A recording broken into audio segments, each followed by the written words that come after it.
সাবেক মেয়র সালাম ভাই আসছে।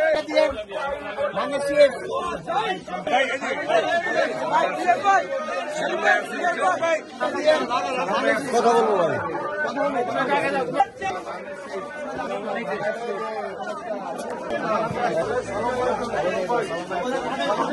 সালাম ভাই আসছে। সালাম ভাই আছে।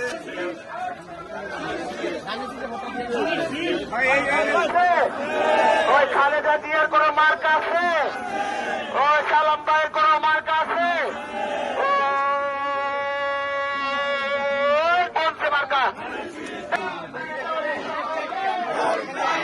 সরকারে ছিলেন, বড় এমপি হয়েছে, আমরা দুইটা মন্ত্রী দিয়েছিলাম। এই হলো তাদের সম্পদ। আর এখন বলে যে আওয়ামী লীগ তাদেরকে দেখতে বলে, তার নাম জানছে মানুষ। আঞ্জুমানে মহিদুল ইসলাম তাদেরকে দাফন করে। আমার মা বোনেরা, ইজ্জত নিবারণের জন্য কোন কাপড় ছিল না। উত্তরবঙ্গে সেই সময় দেখেছেন, আপনার আস্থা রাখতে পারেন তারেক রহমানের উপরে। ইনশাআল্লাহ তারেক রহমান যদি রাষ্ট্র ক্ষমতায় আসে 2 থেকে 3 বছরের মাথায় ইনশাআল্লাহ সব পরিবর্তন হয়ে যাবে। কারণ চুরিটা যদি বন্ধ করা যায়, চুরি, ছিনতাই, ডাকাতি, রাহাজানি, এই